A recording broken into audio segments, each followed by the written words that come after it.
Number 1. Abraham. Shortly after Abraham's covenant of circumcision, he was visited by what appeared to be 3 men standing near him. However, the text makes it clear that it was actually the Lord and 2 angels. Like the appearances of the Old Testament of the angels of the Lord, or the commander of the army of the Lord. Genesis 18:1, Amplified Bible. Now the Lord appeared to Abraham by the terebinth trees of Mamre in Hebron, while he was sitting at the tent door in the heat of day. Despite the fact that Abraham had no idea who these visitors were at the moment, he rushed to show them hospitality. Genesis 18. Then the Lord said, "Shall I hide from Abraham what I am about to do? Abraham will surely become a great and powerful nation, and all nations on earth will be blessed through him. For I have chosen him, so that he will direct his children and his household after him, to keep the way of the Lord by doing what is right and just, so that the Lord will bring about for Abraham what he has promised him." Then the Lord said, "The outcry against Sodom and Gomorrah is so great and their sins so grievous that I will go down and see if what they have done is as bad as the outcry that has reached me. If not, I will know." Here we see that Abraham's covenant with God has put him on a different level on the world stage. It gave him access to God's boardroom.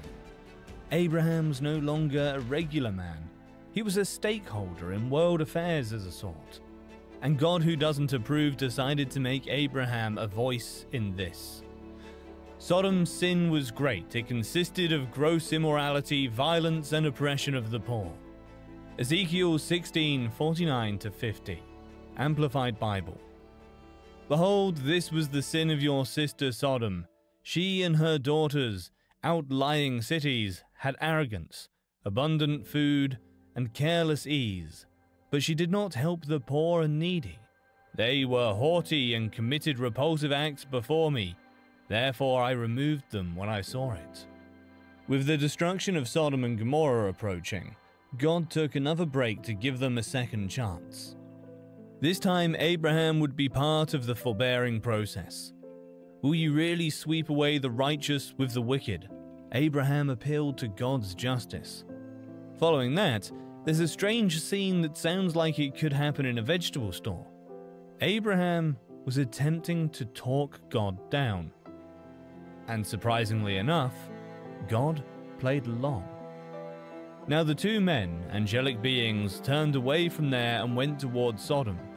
But Abraham remained standing before the Lord.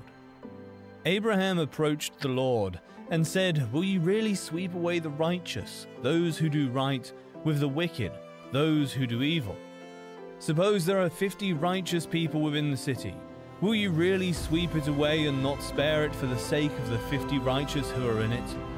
Far be it from you to do such a thing, to strike the righteous with the wicked, so that the righteous and the wicked are treated alike. Far be it from you. Shall not the judge of all the earth do right by exalting just and righteous judgment?" So the Lord said, "If I find within the city of Sodom 50 righteous people, then I will spare the entire place for their sake."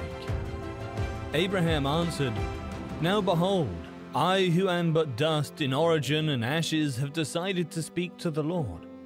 If 5 of the 50 righteous are lacking, will you destroy the entire city for lack of 5? And he said, "If I find at least 45 righteous people there, I will not destroy it." Abraham spoke to him yet again and said, "Suppose only 40 are found there." And he said, "I will not do it for the sake of 40 who are righteous." Then Abraham said to him, "Oh, may the Lord not be angry, and I will speak. Suppose 30 righteous people are found there." And he said, "I will not do it if I find 30 there." And he said, "Now behold, I have decided to speak to the Lord again. Suppose only 20 righteous people are found there." And the Lord said, "I will not destroy it for the sake of 20." Then Abraham said, "May the Lord not be angry with me, and I will speak only this once. Suppose 10 righteous people are found there."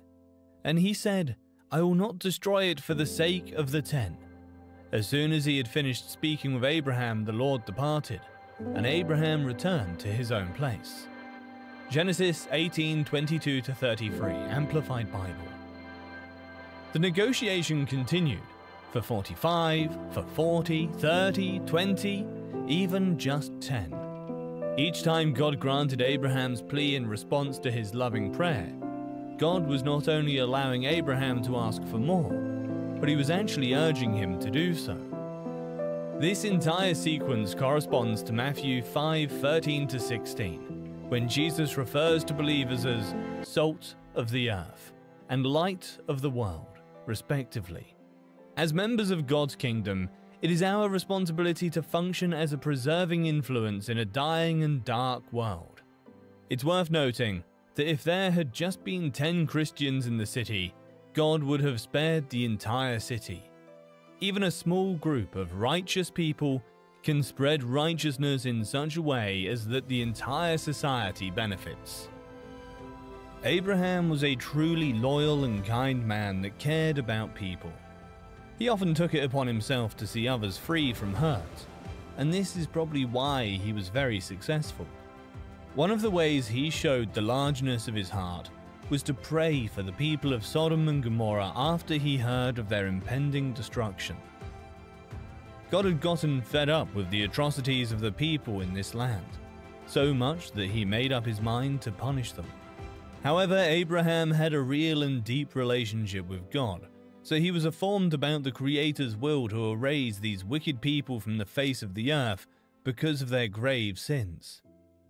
Abraham had the opportunity to encourage God to destroy Sodom because of the way he parted ways with his nephew Lot.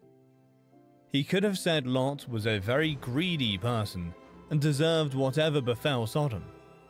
But he knew that a lot of persons would lose their lives, and it was the most important thing for him that they be saved. Our duty as believers is to intercede for those that are lost and not condemn them to an unrighteous life.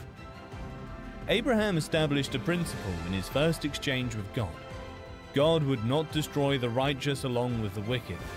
As soon as that principle was established, it was simply a matter of numbers.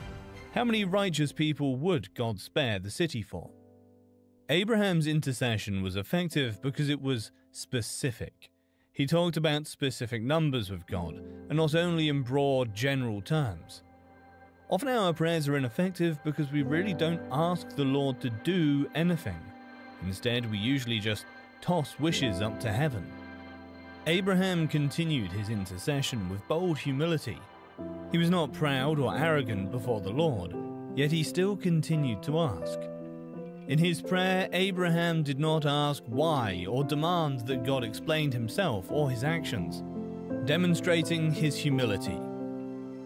Abraham was a skilled negotiator, and he prevailed upon God to lower the number of righteous required to spare the city, first by units of 5, then by units of 10, until the number settled at 10.